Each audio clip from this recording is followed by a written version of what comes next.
My name is Liz Moore. I am the Assistant Director at the Institute for Youth Ministry at Princeton Theological Seminary in, you guessed it, Princeton, New Jersey.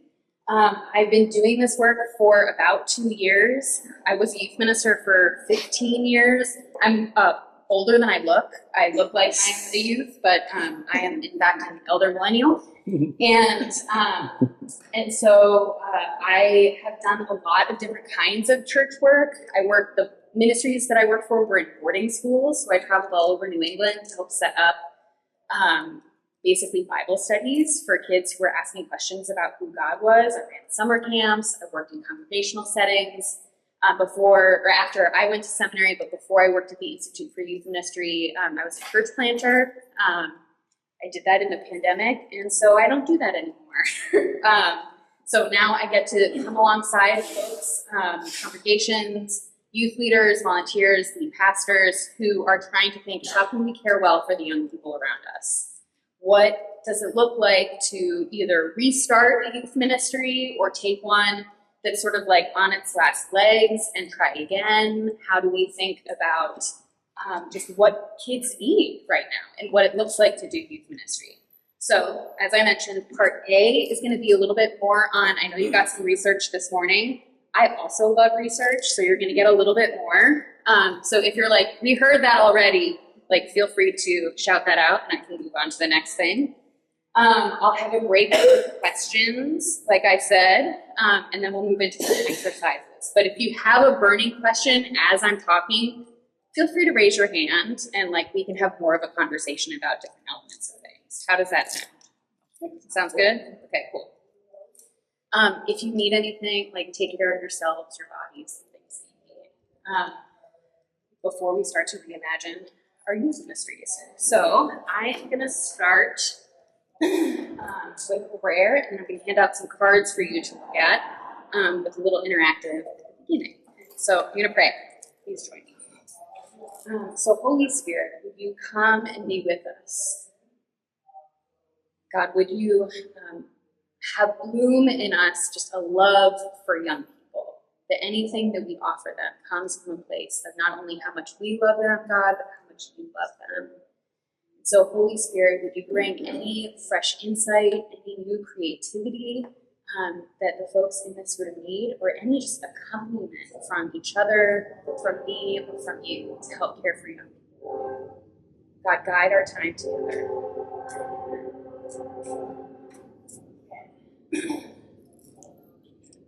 These are match cards.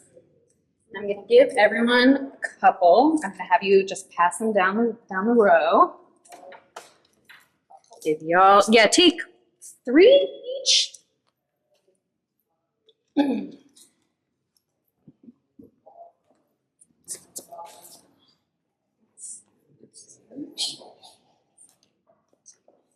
Anyone need a couple extra? Look through them, pick your favorite one. And if you're like, I don't like any of these, I still have more in my hands. These are all real youth ministries.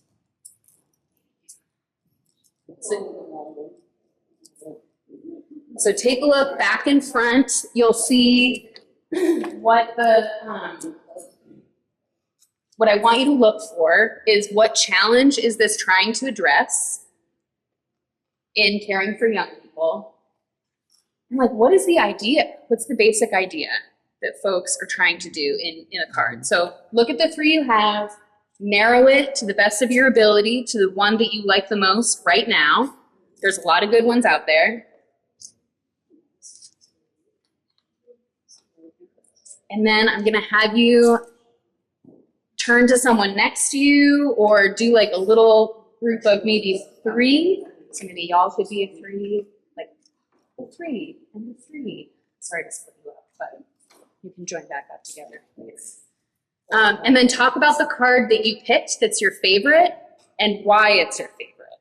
First, if you don't know the person you're talking to, introduce yourself. All right, I'm going to give you 5 minutes. And then as a group, you're going to pick your favorite card. And then you're going to share it. You're going to have a nominee share it with the room. When we Yes. meet together as a group, from here, our favorite, we're picking one from. Yes, you're gonna narrow it down even more to one per group. Yes. All right, let's hear about some cool youth ministries. Does anyone want to start? Well, let me take pictures. Yeah, take your picture. Or why don't we Start with the one that we selected from the group. Yes. Okay. Not necessarily, because there's merits to yeah, so I'm with going either of these. And try to talk about faith. It's not just coffee. This always happens. Everyone's like, wait, these are so great. And it already gets your wheels turning. All right, are we ready? The Lord be with you. Back table has needs one more minute. Now they're into it.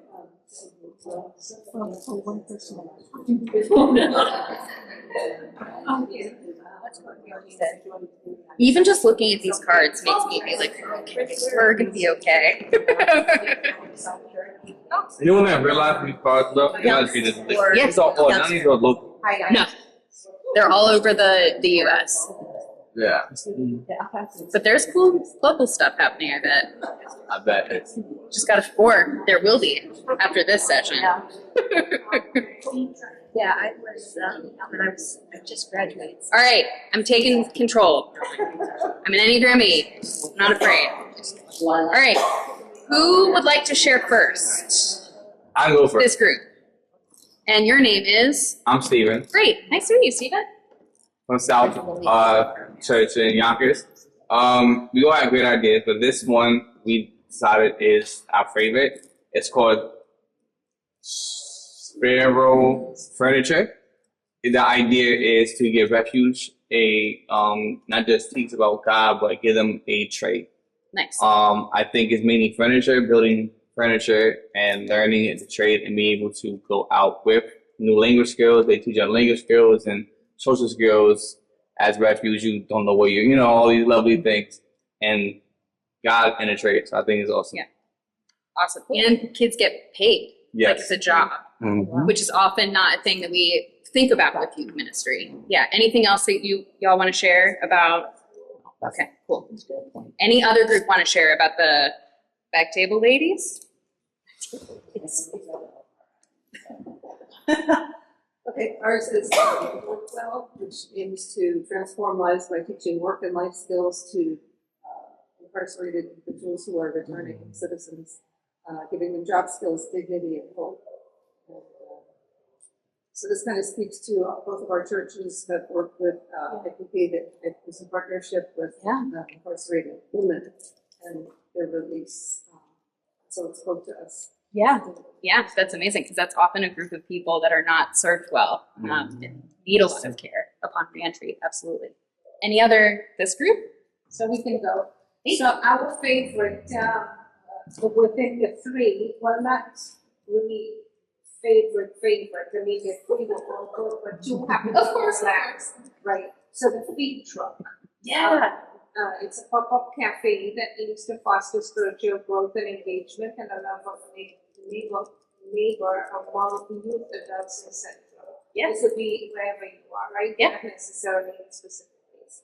But the good thing about it, it's like we thought about when Christ was preaching and teaching, and then he was always feeding the people in the end. Constantly. Right, and then with the food truck, it's more outdoor thing. Yes. That attracts the youth. Youth loves to be outdoors and stuff. And then we have a mission that's community outreach, which in itself that is. And where the money comes from grant and food sales, and that gives an opportunity for the youth to be part of something, to give back into the community, so we can so that they can be part of not only receiving but giving back. Yes. One to another. And then we have the model, the social enterprise, which it taps into the socialization skills and getting to know each other in the community and building that relationship. Totally. And that actually is in Princeton, New Jersey. So it also serves university students, which at least in the town of Princeton are like literally walled off, but food brings people. Yeah, as we see So- downstairs just now. Exactly. All right. Do you want to share? We picked St. Lydia's, which is interesting. It's a dinner church. Yeah, love a dinner And, church. It's a dinner church. It's the first dinner church in Brooklyn. And it is a holistic neighborhood church that dispels isolation and reconnecting neighbors and the status quo of, and all of this around the kitchen table. It was originally formulated for the LGBTQIA, but when you look at just our world in general, Yeah.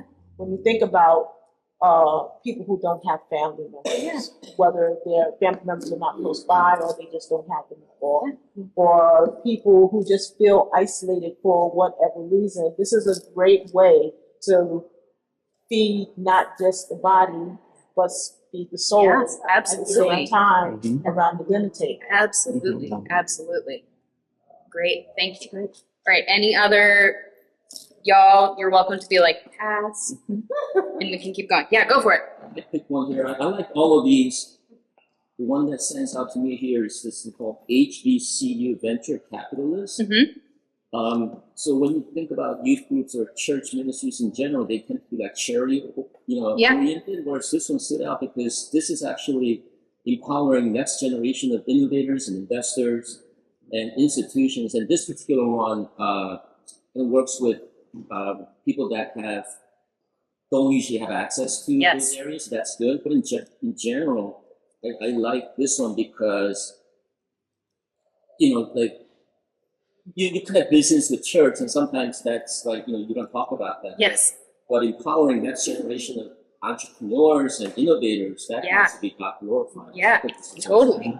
Like, yeah, having a church that's interested in helping people get above the poverty line Yeah. and like flourish is actually part of what it's like to live in the United States. So we have to be sensitive to the economic realities of capitalism killing us all. Just great. So here's why we started with this. It already kind of changed your posture toward this session, where often in churches, we feel like if you're already doing youth work, you might feel burnt out and kind of weary. You might be frustrated. You may have been like, I've tried everything I could try. You might be at a place where a new thing is starting and you're not really sure what to do with it, or the thing that was robust in the 90s is now kind of like on its last legs. But what I wanted to start with is sort of a picture of hope, of that these are all youth ministries that exist, that are serving young people and are thriving. But a lot of them aren't meeting in churches. That if you talked with young people and you asked them, like, what church is this connected with? They might not know that it's connected to a church even at all. And so what I'm trying to start with is helping us to think a little bit outside the box for what youth ministry is. So I love a history lesson that sometimes we don't think about our history, and that gets us in trouble, perhaps a lot right now. So the history of youth ministry, because we tend to think that youth group is all it's ever been. But the youth group was invented at the turn of the century. So in 1890, that's when young people, like children, stopped having to go to work in factories in the UK. So we get the youth group actually from Britain. It comes out of the YMCA movement. And so a lot of it was like, let's give kids a safe place to be, give them a little bit of moral formation, and send them on their way. So that's the first iteration that we started with. In the 1940s, just around World War II, this is when Young Life is started, that there's more of a, like, we're gonna concentrate on giving like youth programming. So more into like young people and adolescents, and thinking about the sorts of things that young people need. How do you like meet and find a spouse is like some of the like formation that's going on there. And again, like wanting to give kids a safe place to be, to connect with one another, and to kind of start to process a little bit the world around them. In the 60s, you have more of the counter formation from the social revolutions that are going on. So that's when you see a little bit more of like more Bible-centered teaching is going on. There's more like this, not that, that's happening in the youth group space. And so you have more of the like, here's what it means to be a Christian in various ways. My religious tradition, I'm not a Presbyterian. I grew up in a denomination called the Vineyard, which came out of the hippie culture. So like you have churches on both sides that are like, everybody put your shoes back on and stop playing the guitar. And then my side of things was like, keep your shoes off, guitar forever. That's a very shorthand way of explaining it, but you know what I'm getting at. And then in the 1980s is when we start to see what youth group is now. Mm-hmm. So it's more of the attractional church model. It's more when you like the fog machines, like churches that have bowling alleys in them. Like these, yeah, exactly. I'm not from this. I became a Christian when I was 22, so I didn't experience any of this sort of youth group. But I've heard tell. But typically in the 80s and 90s, if you're in a church and you're like, you have folks that, or it may in fact be youth, it's like, I remember when the fellowship hall was full of young people. Typically it's in this range in the 80s and 90s. The thing is that we are now a few decades outside of the 80s and 90s, and yet this continues to be the model that we use for youth ministry. Right now, we're looking at right now, we know still that the number one influence for young people is faith at home. This was true in the 80s and 90s, and Young Life just did a longitudinal study, and the same thing is true.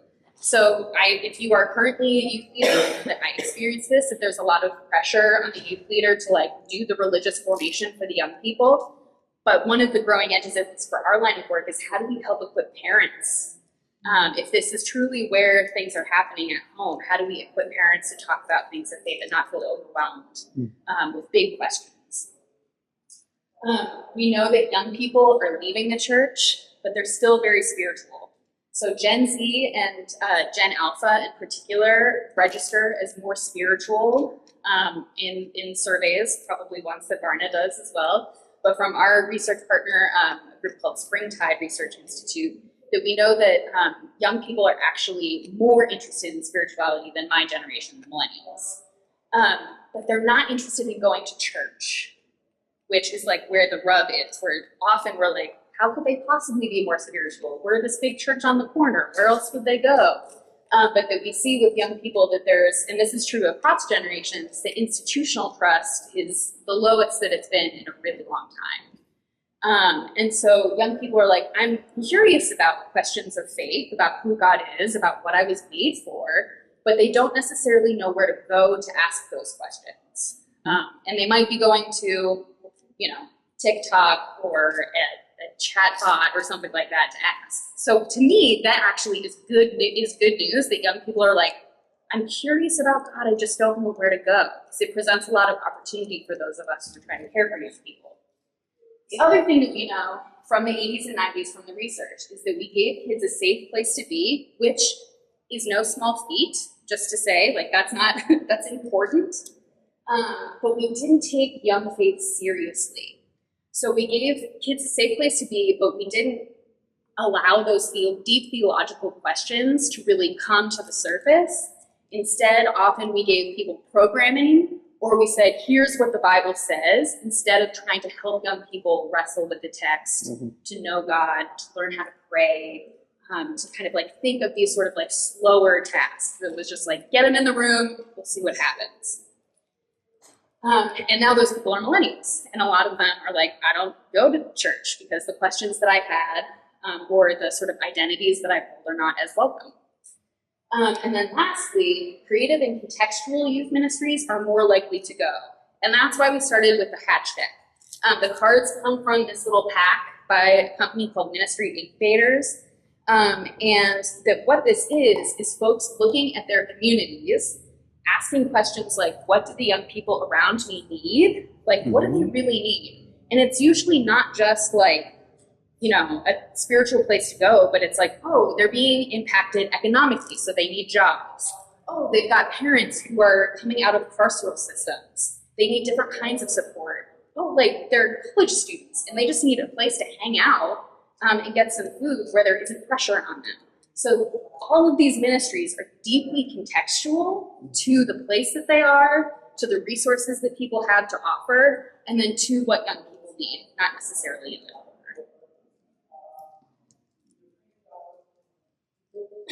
Okay, what is Gen Z like?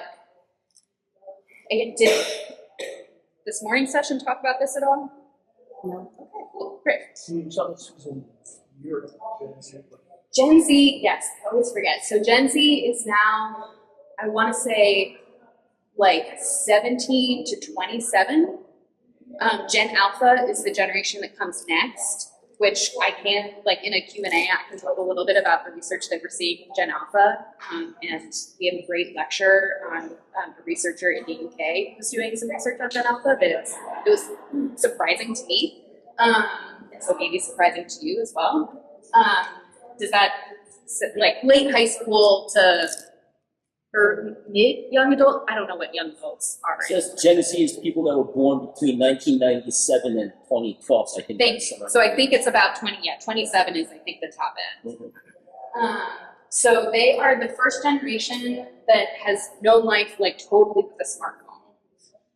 What's interesting about that is, I don't know if you've tracked some of this, but like major news outlets are reporting that kids are trying to buy dumb phones on eBay. Have you seen this?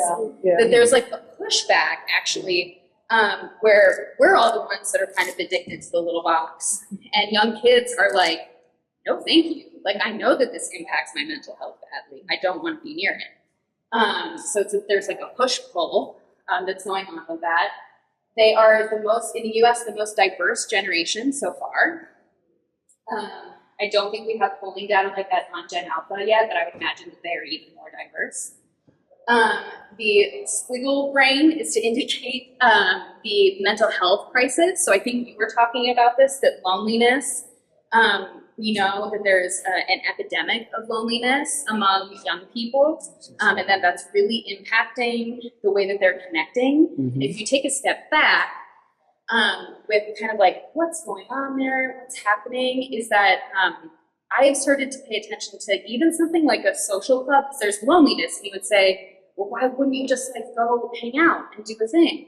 But because so many young people were formed in the pandemic, they don't have the skills. They don't know how. And if their mental health is in a certain kind of cadence or register, it's really hard. Even though the thing they need is to connect with other people, it's really hard, especially in like an intimate setting like a dinner church, to like show up and be yourself. That's where, like, if you're thinking through like your own context, where if mental health is a particular area of concern, having an activity-based thing is actually much easier, because you can have conversations while you're doing something in a way that doesn't feel like the spotlight is on you and your emotions and stuff like that. Gen Z actually prefers to connect in person, which may be a surprise to you because it just feels like young people are on their phones all the time. They prefer to connect in person. Again, they may not know how. So that's where some of like the wisdom in this room is, I know how to ask someone to get a cup of coffee or to hang out. I can talk to basically anybody for 30 minutes. And so some of what that means for us is learning to reach out to young people, that it feels often like young people are kind of inaccessible or hard to approach. And then some of that is that they just don't know how to like be sort of, hi, like I would love to connect with you. Again, this is broad sweeps, not everybody. Gen Z cares a lot about the environment, so much so that it's like one of the top issues for young people, and so that can be helpful to think about when it comes to like the sorts of innovation or imagining that you might do for your youth ministry. Alongside this, this group called Springtide looked into like, okay, so Gen Z is very spiritual. If they're not going to church, like, what are they doing? And so what they found is that Gen Z is more likely to experience the sacred out in nature So I've had a couple friends who are lead pastors who started, one is in Florida. And so once a month they do a canoeing church. So they go out on the water and they canoe, and they, she preaches a sermon from a canoe, which is wild. I would not want to do that, but doesn't have any variables. But it's like a way that young people are trying to connect, where they're like, I feel something when I'm outside. That Romans 1 kind of like awe and wonder we can experience. The other places that, just while I'm on this tangent, because I know totally been in my speaking notes, but it's for you guys, is that young people experience the sacred in their own rooms. So it's like in their quiet place, that they know that this is a place that they can talk to God, which to me says, we need to start teaching young people how to pray. Teaching young people like different spiritual resources that we can point them to, whether that's like an app like Pray As You Go, which I highly recommend, or other things that can help them understand the Bible, or breathing techniques to help them when they're anxious. That all of these sorts of things are ways that we as youth leaders can give them tools to connect with God on their own terms. Let's see, I did outside. Oh, and ironically, the third place that young people are connecting with God is online. So through like TikTok videos, through Discord, and other ways that that people are making communities online. That there's a seminarian right now who I think like as an artifact of the pandemic started a Discord group for his youth group, and it just keeps getting bigger and bigger, such that they've now moved to an in-person like summer camp, which is like wild to me that it goes that way and not the other way around. But I'm like, hey, if it works, it works. Okay. The last thing with Gen Z that I'll put there is that Gen Z tends to want to be very collaborative. And this I want to highlight for those of us in this room, where it's like, if you're building a youth ministry, Gen Z wants to be included in how you're building it. They want some ownership. I think you were talking about this with the feed truck, that young people are both serving the food and involved in like the entrepreneurial stuff. Your group was talking about this too, of like this teaches kids basic skills that are helpful for them in the world. But that they want some ownership. They want some like it matters to them in the room, not just that we're making things nice for them, but that they're part of the process. I was just going to say too that a lot of these kids grew up with paid adults and paid activities, right? Yes. So it's a In certain different, contexts, it's a different empowering thing for them to be part of the process to create it. Instead of saying you show up here at 4 o'clock with these clothes, and this person's going to work with you. And so. Totally, the posture changes really dramatically. And you may have experienced this too, that there's a difference when, someone is like, well, I made this nice meal for you. And that can be nice, but there's a difference in like, hey, I want to cook alongside you. I want to spend time with you. I want to know what your favorite food is, and we'll make that this time, like that sort of thing. So highly collaborative. All right, some Gen Z values. And this is where, well, you can get the idea, but I'll read them all out loud. So authenticity is, I would say, the number one value. I was listening to this group of pastors with their young adults do something called a fishbowl activity, where the young adults were on the inside and they were having a conversation, and then their church leaders were sitting outside, but the church leaders could only listen. They couldn't talk. And so there was a facilitator asking the young adults, why do you keep going to church? What do you love about this community? What do you, kind of asking those questions. Someone who was a third party neutral. And I think in a 45-minute conversation, I counted the word authenticity used by those young people like 30 times. So I was like, oh, okay, the research is very correct.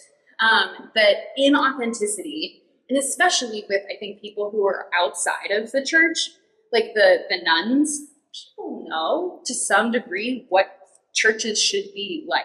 Like they know enough about Jesus to be like, oh, like Jesus is nice and like loving.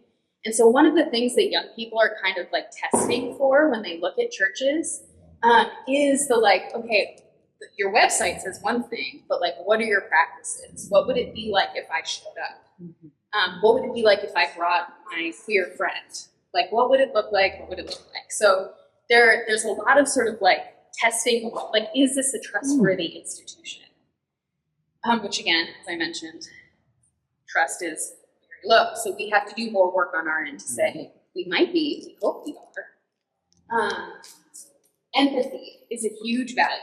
And empathy in a way that's like we empathize not just with what it's like to be a teenager, but what it's like to be a teenager now. And so that might be like taking any anxiety and concerns about climate change seriously. It might be like taking any concerns that people have about, like, here's an example that's better. Often it feels like the thing that we're competing against is like soccer practice or soccer, whatever the sport is that everyone is playing. And I deeply relate to this. It's like, I'm trying to help you. Like, this isn't necessarily going to help you in the same way. But what young people are experiencing is like, they're overloaded in schedule. And so instead of like, why can't you come to my thing? Which is like how I feel on the inside. I feel like, how are you doing? Like, that's too many APs for a person to take. Like, that's too many sports. Like, and then having people be like, is it? It's like, yeah, like you get to be a kid for only so many years. Like, anyway, you get the idea. So trying to move toward young people out of love instead of like trying to get our numbers up or run a program, things like that. Community. Like, this is something that church can do really well. Like, all of these, I think, are things that church can do really well. But that young people, like I was saying, they're looking for not just like a place that they can show up to and dip out of, but a place where they can belong. And sometimes belong before they believe. So creating spaces and becoming aware of like, how is our community set to like receive someone who's young but never been to church and like has no idea about like the particular practices that we have in our community. And does that mean that creating a different like kind of space for those? Like, it depends. Like, you could create another kind of space, or you start to slowly, how do we orient the whole church so that we're aware that there are new people here who may have no idea what we're doing, and it seems all very odd. Because it does look odd on the outside. Accountability is that top one. So Gen Z is, and millennials for that matter, are very aware of all of the breaches of trust and power that are happening in the church. It feels like there's a new one every week in my experience. And so I think Gen Z is really concerned about like, okay, like, what are the checks and balances in this community? Like, if we know that lead pastors tend to could be an abuse of power, like what do we do to make sure that the people are protected? They're very sensitive to this. Inclusivity is that value hidden over there, and that would be the like, okay, if I can I bring my whole self to this church, or do I have to pretend to be something else? Like, what will happen if I'm found out? What will happen if I bring my friend to this place that feels like a beloved place, but they're not accepted? So I think that's where I like to encourage churches that no matter where you are in the journey of like inclusivity and asking questions about like sexual and gender identities, about diversity in race and ethnicity, that this is where like what your website says is important. Because if your website says all are welcome, but in practice that's not really the case, then that gets back to the authenticity piece, and it's just like Gen Z is going to be like, I'm now allergic to your community because you said one thing and you showed me another. So that's where it's like, just take a look, like make sure that you're telling the truth on your websites and things like that, no matter where you are in those questions and processes. This last one down here is relationality. Again, one that the church is really good at, but often it can feel like young people are sequestered, like even if you have a healthy youth group, that like you get one youth Sunday where they get to like maybe share a thing, or they go on the whatever mission trip and then they give a report at the end. But what would it look like to have young people as like part part of the worship team, as people who are liturgists and reading things, people who are leading new initiatives. One of the things that like continues to draw younger people is if younger people are visible. We know this about like any sort of people, is that if there's visibility, the likelihood that more people who identify with that sort of person are going to also show up. And that's true for young people. So I think there's a way in which that the church can be super relational, but that also teenagers feel really intimidating. And usually they're more scared of you than the other way around. So there's a way in which thinking about how can we bring more relationality where we know the names of the young people in our congregations, the things that they love, and instead of it being just the youth leader's job, I had someone who was saying to me, like, hey, there's no youth leader at my church, but I think I'm just going to ask the other moms that I know to give me, like, what are the important events that your kids are doing so that we can come up with a master sheet of, like, every play or, like, important sports games so that our church can show up. And I was like, that's brilliant. That's, like, actually not that hard to do. But it shows, like, the whole community is for you and not just, like, the one paid youth leader or, like, just your mom and dad. Because what we do know research-wise is that it's just one adult outside of your immediate family that can radically change the mental health outcomes of a young person in the positive. It's something like by 74%. It's like outrageous. And so there's a way in which it's like, how could the people of God start to get more of an imagination for what it looks like to move toward young people? Okay, I'm talking, sweating a lot. Okay, what surprises you about these trends? And then what emotions might be coming up for you in this conversation? I've now given you a ton of data, but you're also probably thinking about the churches that you're coming from or the experiences that you've had. And so we actually tend to make decisions from our emotions as opposed to our thinky part. So the brain, I do know it, but I'm feeling whimsical. So I'm wondering what surprises you and what emotions are coming up. Steve. I guess the thought I have is that talk is great, but action speaks. And I feel like that I work with kids. So like that's the one thing is like you can say what you want to say.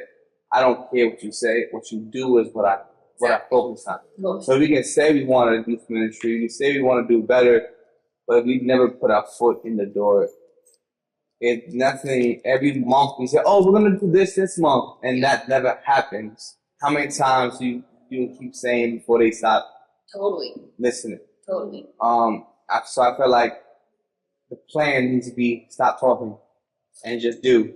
If you mess up, that's fine. Even if no one shows up, just do it anyways. Stop talking about it. I think you're gonna like the second half of this workshop. Fantastic. All right, yes. What's your name? Brenda. Brenda. I like the part about the bringing in the third person Yes.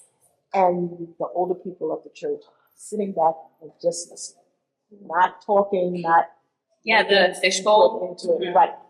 Because if you intentionally stop and listen to them, Yes. you'll be willing to hear where they're coming Yes. from. And this world that the way that they're going to be entering into adulthood, as in comparison to the way the rest of us Yes. have, it's going to be very different. It's so different. And so we need to be able to listen to them, not judge, Yes. but help guide, Yes. gently guide. Yeah, I've started to think about, thank you, Brenda, because I've started to think about the work that youth leaders are doing, or just anyone who's trying to engage with young people. It's a cross-cultural experience. But we have the problem with us is it's like, I was a teenager, like I know what it was like. But like when I was a teenager, I didn't have a smartphone. My mom would just drop me off at the mall and I might see a movie, I might like hang out with friends, like I might like, that was not actually where I was ending up. That was just like, I was thinking, I was watching a show that's popular on Netflix called Stranger Things, and it's centered around a shopping mall in one of the seasons. And I was like, how did Gen Z watch this? because they don't know the role that a mall played in the third spaces, the places where you go to hang out, don't really exist in the same way anymore. So there's this way of like, okay, I can tell you what it was like when I was growing up, but I need to hear from young people what it's like to grow up. Exactly. Other questions, reflections? Yes, go ahead. And what's your name? Angela. Angela, thank you. I was just struck because I'm seeing it with my late millennial children, is that they're, at least my oldest, is in a religious household. And so how do you even, the emotion I'm feeling is that my head hurts because they're not even getting any kind of religion. And so it's almost like I'm hearing from everything that they're looking for has nothing to do with faith. It's almost like, well, what difference are we from creating a community center kind of program versus a faith-centered program? Yeah. I think, so my first thought is to quote a wise friend who said, never underestimate the power of a praying parent or grandparent.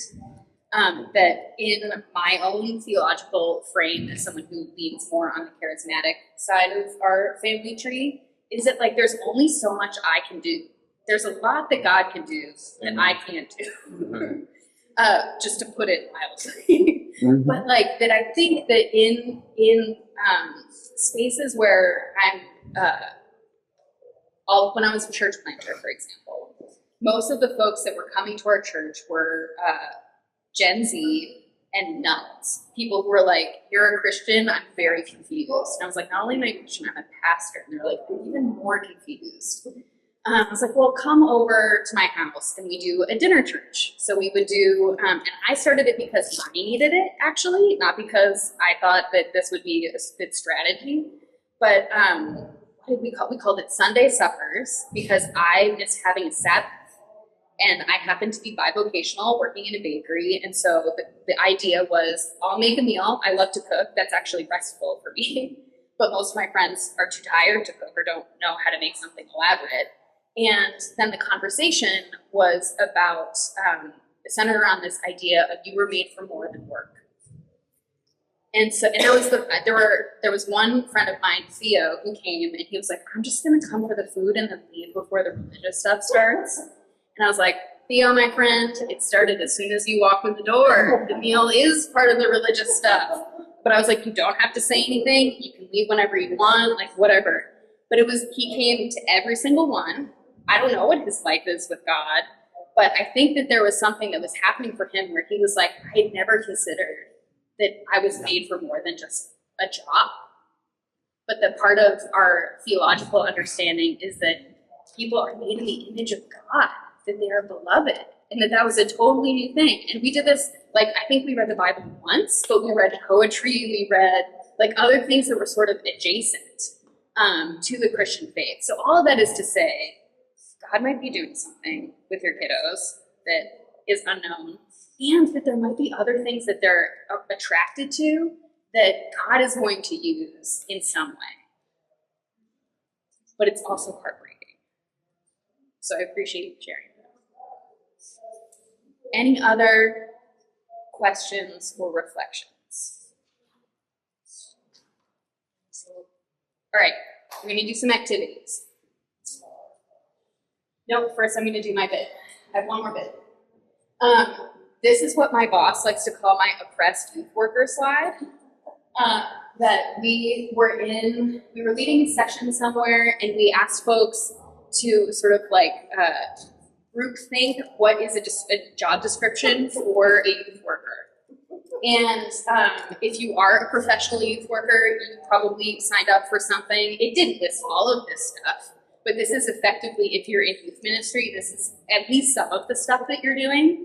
And that all of it feels like it's on your shoulders and it's burning people out. And most of this is based on like a programmatic understanding where you like either inherit stuff when you take a new job. It's like, well, the church has always done this. and you're like, no one showing up to this thing, or why am I still doing it? Or like, kids don't like this anymore. But that you are required to do all of these different things. And what I'm about to invite us to do is to do some reimagining, which is hard if you're doing all of this. So to some extent, I'm asking you to forget about this, if this is what your life looks like to some degree, and to start thinking a little bit more about youth ministry like this. That our job as people who care for young people is to first love them. Which was not something that we had on our list initially. We were talking to people like, oh, I think a requirement of the job is that you should love young people. It was like, oh, yep, we even missed that one. That is an important aspect of youth ministry. But then the second thing is to move toward young people, and you're just witnessing to God's transformative work in the world. That we put a lot of emphasis on like programs and doing stuff instead of just be like, God made this weird little bug, and it has a very specific task. I'm a gardener, so like I'm fascinated by stuff like that. And to help sort of with the creativity and wonder, and then to know that young people are interested in kind of seeing these like thin places where God is at work. One of the things that I neglected to share, because again, I love to go off of, is that young people, more than millennials, so Gen Z, gives more money and more time than both millennials and Gen X.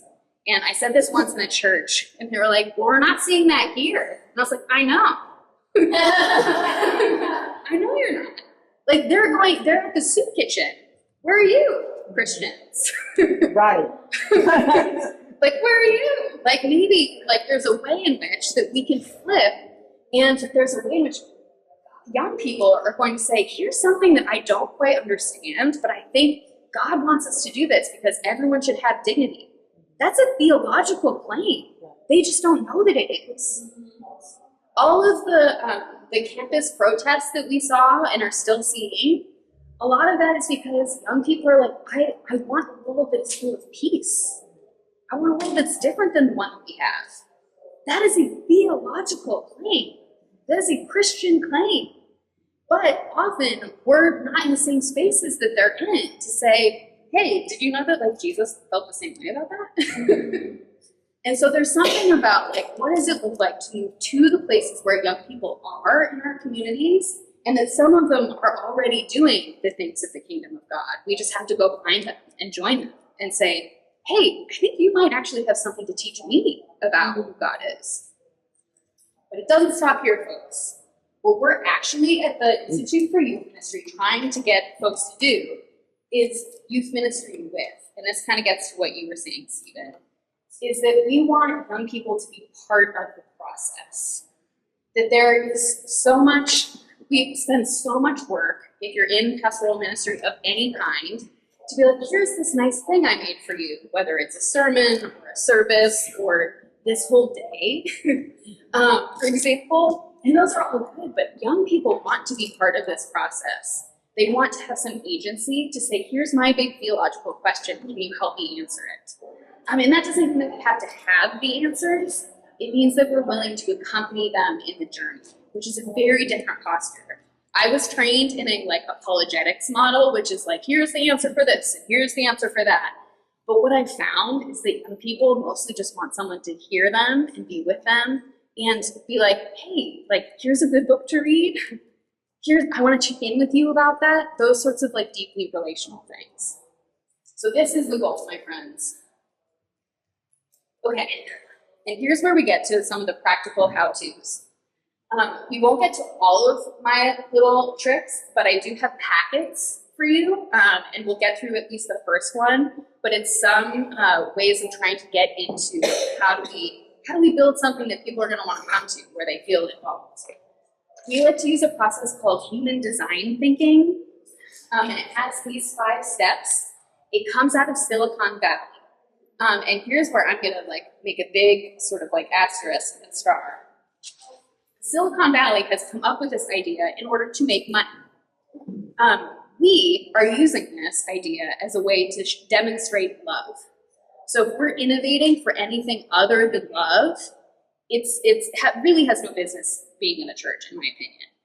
But that doesn't necessarily mean that those ministries can't also be like standing nonprofits that generate money that can help pay young people or keep the program going. Those are two different things. But I just want to make sure that we're clear. Design thinking has 5 steps. The very first one is empathize. So the part of the reason why I hit that a little bit harder in the beginning with the values of Gen Z is that empathy with young people it's like the first step. So we often come in as youth leaders, like here in step 1. We're like, here's my 15 ideas for like bringing back the youth ministry. But if we haven't first had a conversation with a young person to ask about their experience, what they're looking for, like all of your 15 ideas, they all are great, but they made 10. So we're trying to, like, again, have more success, more involvement of young people to help go through all of these different phases. I have a demonstration. It involves, come on, Bill.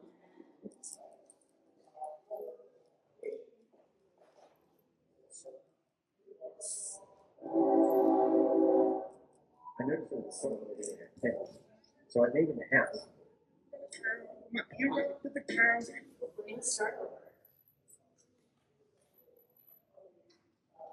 I noticed there was a frog living in our fence. So I made in the house. I'm searching to behold the stories that I hated it. And 1 week later, the TikTok was like, can you do new access? I'll patio from this morning. So we started on V2, busted out these walls, added a patio, increased river amplification, and introduced additional armed comfort. Also, the people named him Frog. So we printed it, ripped off this garbage, and installed V2. And now it was a pool. It was a pool. Do you see that? That's an even better idea.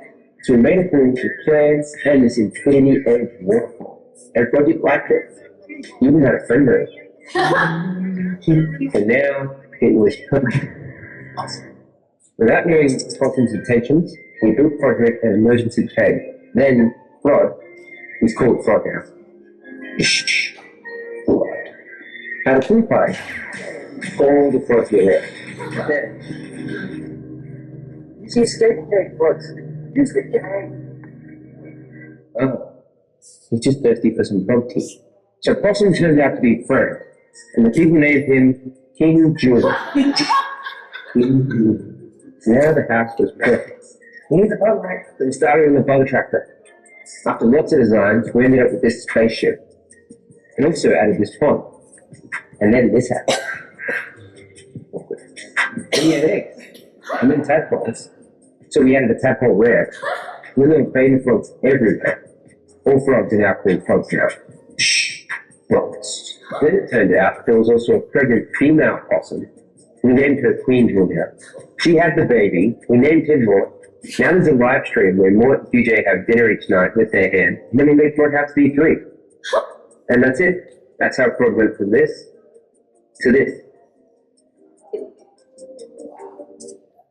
Okay, thank you for indulging this little silly video.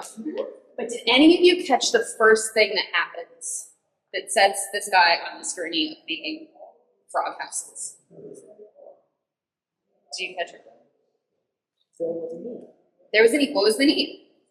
The need, well, the first thing that he noticed was that this frog was hanging out. There was a frog! In his yard. I don't want the frog to leave. Yeah. So let me do something to make the frog stay. Yeah. The thing is that he was thinking more like himself and not Yep. like a frog. Yep. And it took other people to make him think Do you wanna? like the frog. Exactly. So instead of just like moving on, he was like, this guy needs a little home. He needs to be protected. And that was the problem. So step 2 is defining the problem that this is a vulnerable creature that needs a home.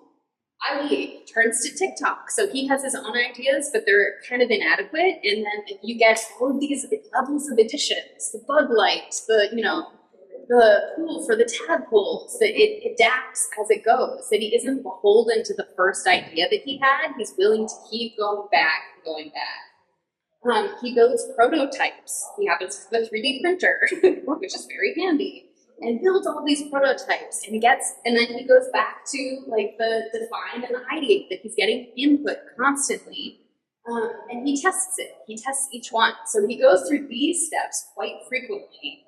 But it all starts with this first moment of empathize. And that often, when we're building our youth ministries, again, it's like, I've got this really good idea, or we've always done this, or we don't have, like, often we think of the things that we don't have, and then we build around that, which can be helpful, actually. I like to think of that as sort of like a MacGyver style of ministry, of like, okay, I've got these 3 random objects. What could I do to, like, entertain youth?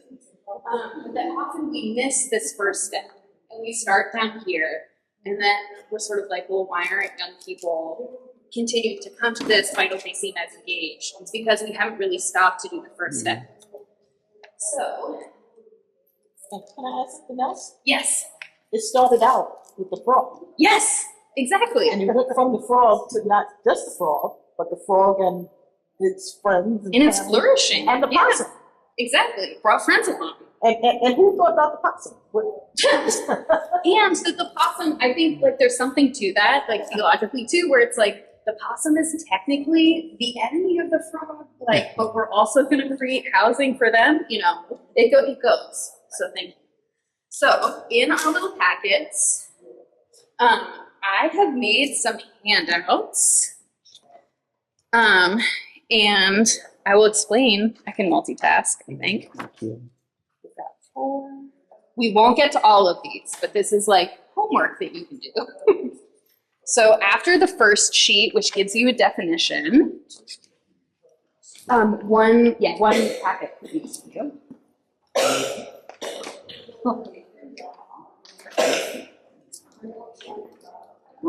Folks in the back. Okay, I have more here. This is water. I don't want the ones I remember in here. So what I want you to do, we have 25-ish minutes left, is that I want you to turn to this sheet that looks like the slide. No problem. I love this thing that describes you. You gotta go. This whole thing's about youth ministry. You gotta go cheer on. And I have business cards at that back table if anyone is like, I want to know more. So what I want you to do, I have pens if you need them, is to empathize. I want you to think of business cards. I put them by the snacks. Because snacks. Not my first rodeo. So on this what is technically the second sheet, but the first worksheet in the packet is this activity. And so we're going to spend 5 minutes just trying to get some ideas down. But what's important is that I want you to imagine a young person it could be a real person. It could be like, oh, like Sandra's been in my youth group this whole time. It could be someone who's a composite. I want you to name them. And then I want you to think about what this young person says, because ministry is contextual. So even though you're all from the same presbytery, the cities in which your churches are going to be different. The needs of the young people around you are going to be slightly different. So I want you to imagine one of those young people. What do they say in this quadrant? I guess I can point to this thing, which you can all see as opposed to the worksheet. So what do they say? What do they do? Like, how do they spend their time? What do they think? And then what do they feel? Just spend a couple minutes, like, thinking through this. This is going to be a little bit of a challenge, and that's okay. And then we're going to do another, like, pair and share, where you're going to turn to your neighbor and kind of come up and say, here's who I came up with. All right? Seeing some confused faces. Are we okay? Give it a go. Does anyone need a pen?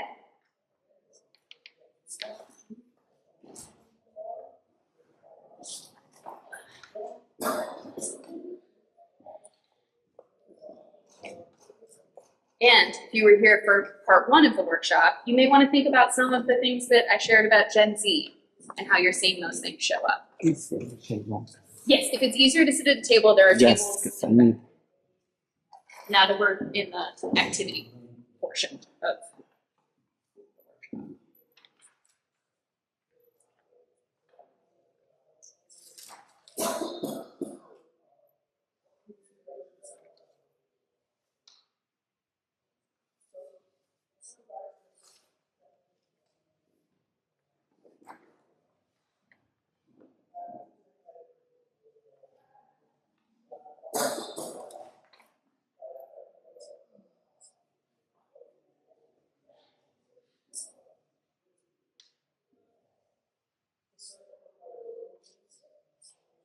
And if you think it would be helpful for me to like name a couple of things from like the context that I'm in, I'm happy to do that if you're like, I don't know where to start. Yes? So I would think in Princeton, New Jersey, it's pretty affluent, it's pretty white. I would say that I'm gonna name this kid Sam, that Sam says he's fine, but that he's really busy and struggling with a lot of schoolwork. That Sam does some sport, maybe like cross-country running, but also is interested in drama, but has to choose between which he can do after school, which is kind of sad for him. That he thinks that the way that he will be loved by his parents is if he gets into an Ivy League school.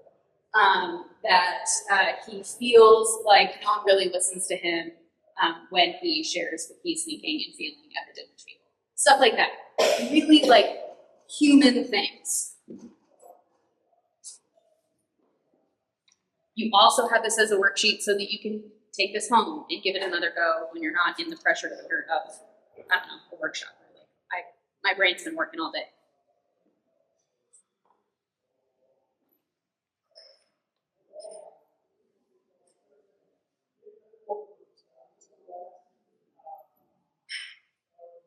I'm going to give you about 3 more minutes.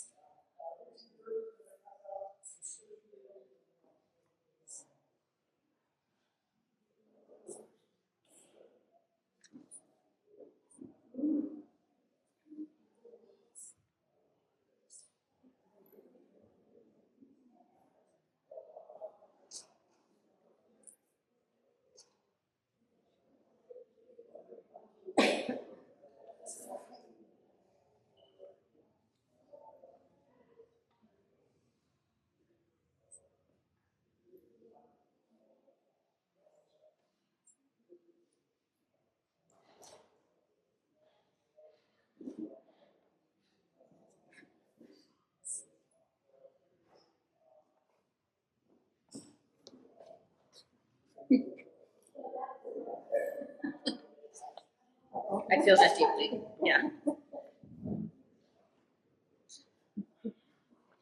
Okay, and while you're wrapping up or putting some final touches, I want to bring your attention to worksheet 2, in case you're like, ooh, that was a challenge. We're gonna still talk about worksheet 1, but on worksheet 2, it gives you an interview guide. That one of the things that I would recommend that if you're thinking about, okay, what does it look like to build a youth ministry that centers what the young people in my church, in my community are looking for, that doing some interviews can be really helpful. Buy them a cup of coffee or an ice cream or whatever, and invite them into a conversation.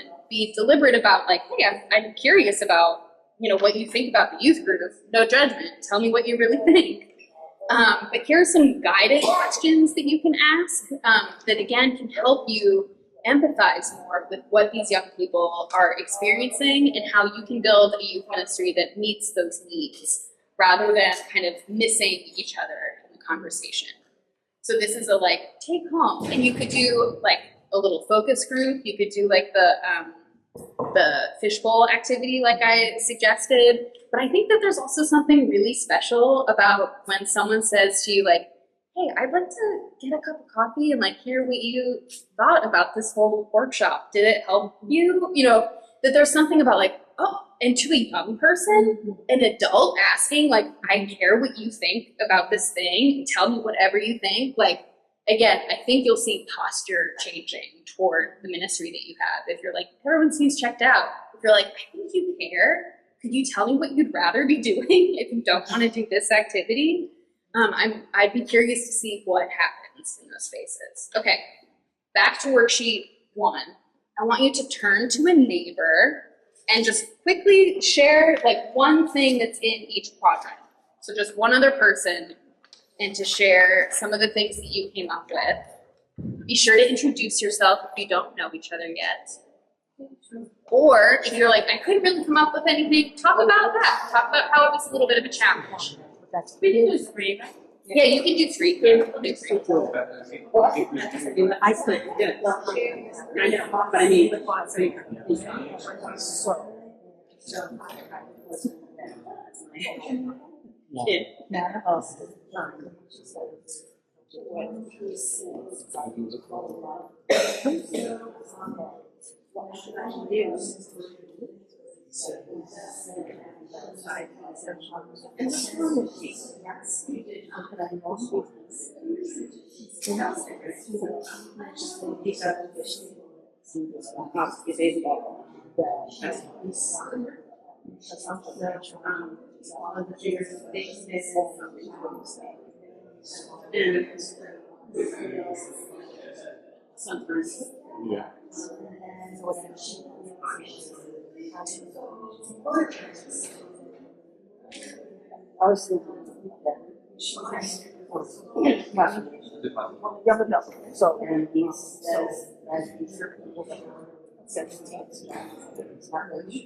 All right, y'all, 1 more minute.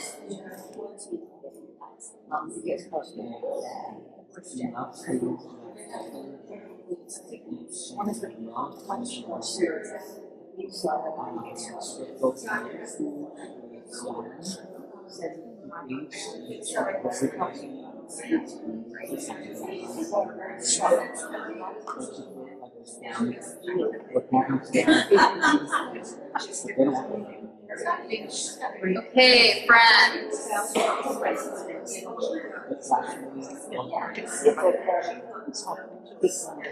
All right. I know that there's more to share, which I like, that there was more energy once it was like, okay, I'm talking with someone else. Maybe it helped you get a little more clarity or fill in the picture a little bit more for the person. I'm sorry to cut you off, but I also know that we are running out of time. And so I wanted to check and see first, how did that activity feel? Sorry? Realistic. I heard so, now we're competing with the train too, but enlightening. because when you put it like that, Yeah. you know, I even like the way you laid it out. Yeah, the the person grid. is the center, and all of these things. Are part of a person. Yeah. Yeah. Inside Out too teaches us that. Sorry, what were you saying? Oh, but we just need to talk to more young people. We need to talk to more young people. I know. Don't, if you're like, oh, gentle with self, nice to self. Right. But yeah, if there's a way in which talking with young people and getting to know them, and if we shape our ministries around that, it's kind of a game changer. Listening. There is, this isn't on a slide, but I will say this now because they have great free resources. So there's an organization called Future of Faith, and they are doing a program called Sacred Listening. And so it's a way of, how do you sort of like set a space with intentionality with young people, which I think is something that young people are super into. So they've got a lot of free resources that you can download. So I highly recommend them. They're called Future of And what the purpose said that they're. Sacred Listening. But they have a bunch of really great stuff on their website that's free for download. Okay. In the interest of time, I'm just going to tell you about this game because we didn't have a chance to play it. You can't even see the QR code, but you're going to get emailed the slides. So there's a way to play. If you liked the hatch deck, there are more games. So this is a game called Ripple Effect. And you can play this with sticky notes. You don't have to play the expensive board game. I'm just going to tell you right now, the sticker shock is real.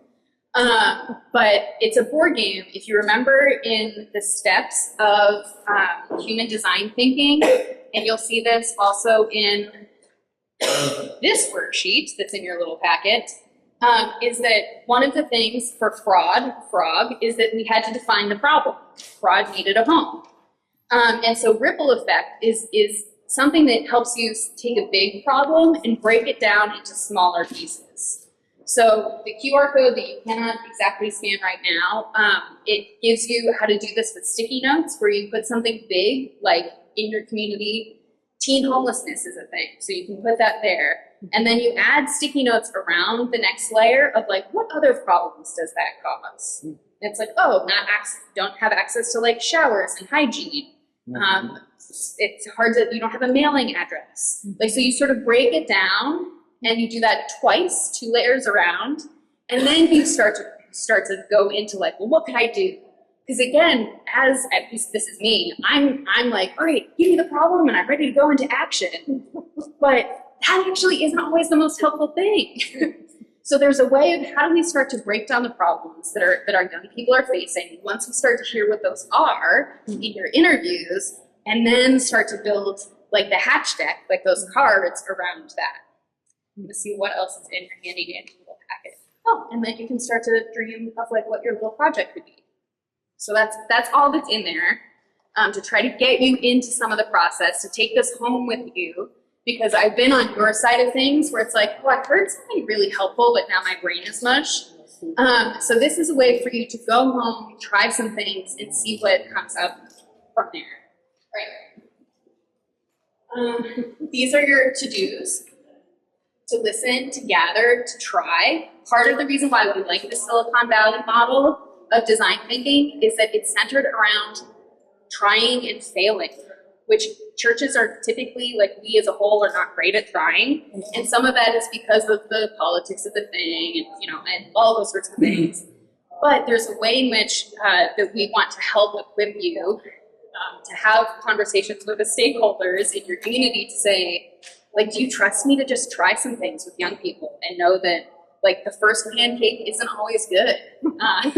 But what we know is that for people who are starting new businesses, or like, I learned this stat when I was church planting, that the failure rate for church planting is like 90%, which I wish people had told me before I started, but that's, here nor there. But the things that you learn from that first failure then create a success rate. That is like the inverse of the failure rate. Okay, things that you may want to know about from the Institute for Youth Ministry. We're hosting retreats for youth workers. So if you are a youth worker or someone who works with young people, we are hosting Lilly funded retreats this summer. There's an application that is out that closes at the end of this month. So if you're curious about this, I can leave this slide up so that you can scan the QR code before you leave, because we know that youth leaders are burnt out and tired, and that may be you, and we want to care for you. The other thing that you may want to think about is this is a program that I run. It's an online, totally asynchronous 4-course situation. We cover some of the stuff that I blitzed through this afternoon, but in specific courses. So course 1 is kind of like, all right, you're a youth leader. What has God called you to? Like, you specifically. Course 2 is more like, all right, how do you learn your context? That thing that I keep talking about that's important. Course 3 is, what is going on with young people? Like, what is it like to be a young person? And some of these activities are in that. And then course 4, it's more like, what are some of the special skills that you need as a youth leader that we don't have? So I love it. I think it's great. It may be helpful to you. And then last is that we have a conference every year. We just had our big annual gathering at the beginning of this month. We're already open for next year. We have Harry Day, who is a gifted theologian, and Ted Smith coming to speak next year, and it'll be a great event.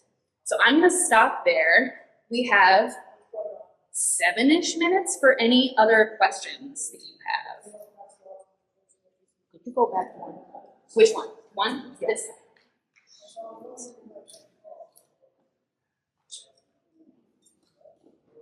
Is anybody doing anything that is working for them In the in room? the room? Yeah. Great question. What was the question? Is anyone doing anything right now that feels like it's working? For you? Yeah. I heard, so there was a youth leader who was sitting here earlier, who I sat next to at lunch, Katrina, I think, in Beacon. Oh, think so? Yeah. And she was saying, so I may have accidentally started a youth group. And she was like, it just started because we were starting to make some paper lanterns for Lunar New Year. And then more and more kids just started showing up, and now I don't know what to do. And I was like, that's amazing.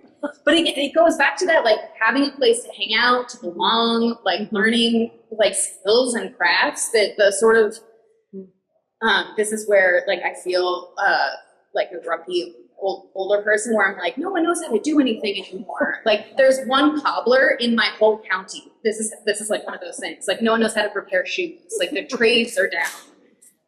And so there's a way in which, like, if you know how to cook, that's a skill that young people need. If you know how to balance a checkbook, like, please teach me. No, but, like, you know what I'm saying? Like, there's skills and fun things that churches can do. So I was really interested in, like, just creating a space for people to do crafts and hang out.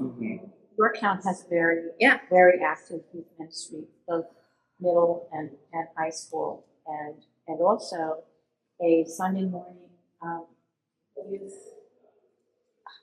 high school Sunday school, which the kids come to and love, and it's really about listening. Yes. And the message that we get from them is that it's about being in a place that feels safe and being with, I think, the interaction with adults who are listening to them. Yeah.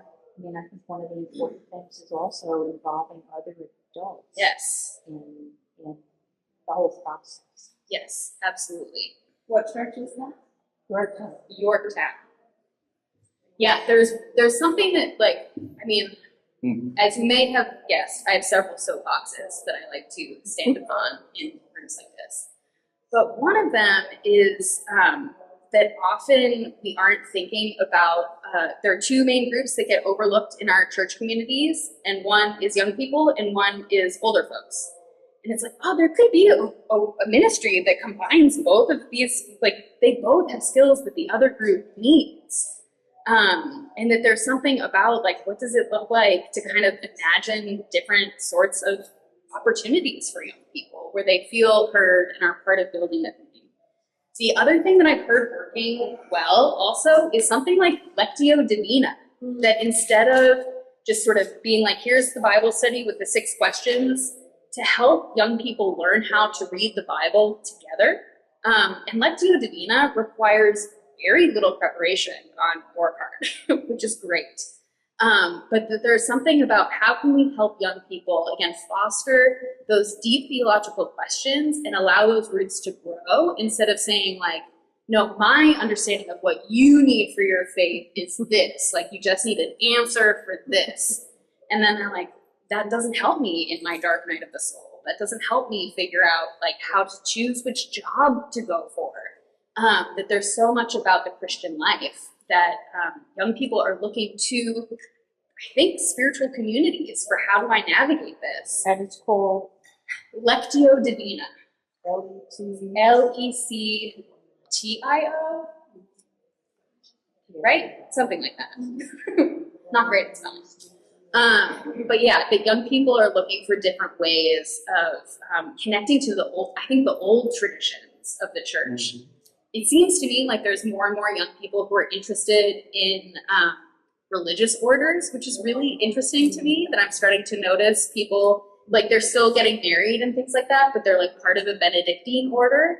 And I'm curious if there's a way in which young people are trying to take the pendulum swing of like efficiency and rush and kind of like, I can't live at that pace. None of us can live at that pace, my friends, and are trying to be like, okay, there's actually ways that historical Christianity has moved at the pace of a walk, which is how Jesus moved. To just slow everything way down and pay more attention to what is God doing to me, what is God doing to me. All right, one last question. Did you have an answer? Yes, go ahead, Kate. Could you go back to the previous slide so that This guy? yes. And then hand? Yeah, go ahead. I know from listening to the whole presentation that numbers, we shouldn't start with numbers as a focus, that it's not the facts, but I think we face the problem of we don't have enough kids. Yeah, where do you even start? To even start, which I don't know if you have any. Yeah, I would say two things. One is an activity that I can email to you that we like to call an I Spy, which is essentially going on a walk around where your church is located or the neighborhood that's, that you're around, and to just pay attention to where do young people hang out? Like, what are you seeing? Where are people spending their time? Because you're right, you can't sort of like trick young people into darkening the doors of your church if that's not the thing that they're going to do. But if you find out that they all like tend to go to a particular coffee shop, like it might be worth like working on some emails there regularly. Like, how do you sort of befriend in a non-creepy way young people? But it could also be that another way to connect with young people is to ask other leaders in your community. You mentioned the interfaith stuff is really important to you. So another starting point might be to meet with other community leaders, whether they're local politicians or teachers or other faith leaders, and ask, like, what are you noticing about the needs of young people in my community? How can we partner together to think about those needs? There's an organization that we learn a lot from that's in the UK called Youthscape, and their story is really great, but mostly and they're about 30 years old, which is about how old the IYM is, the Institute for Youth Ministry where I work, which is also, I should show you.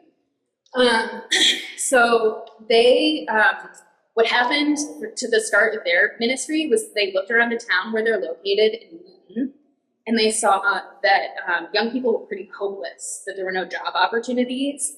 And when there are no job opportunities and you can't imagine your future, you make certain choices that potentially shorten your life or the lives of other people around you. And so these churches got together and were like, we have to do something, but none of these kids come to our churches, so what do we do? So they pooled all their money together and they started some social enterprises, like the ones on Hatch Yards. So they started with, people need jobs. Like, that was the problem they needed to solve. So they started to build things. Greg Boyle is a great example on the West Coast who does Homeboy Industries. Similar, where it's just like, he was like, I'm tired of performing funerals.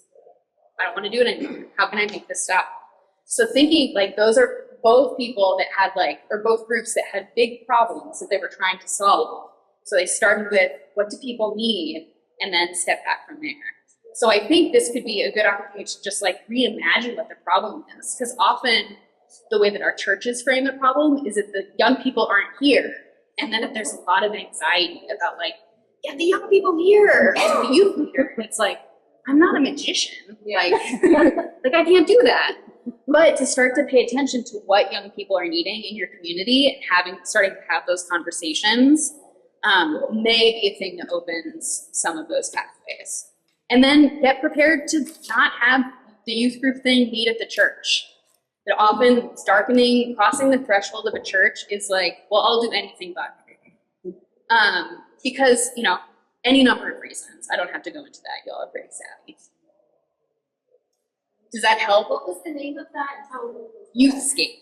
The social enterprises, you named some. Yes. So Homeboy Industries. Homeboy. With Greg Boyle. my gosh, if you're ever like, does God love me? Just listen to one of Greg Boyle's talks and believe the whole time, in a good way. If you were like, hey, this was really helpful to my youth ministry, you can learn more about the IYM with this QR code, and then you can also get on our mailing list with this QR code.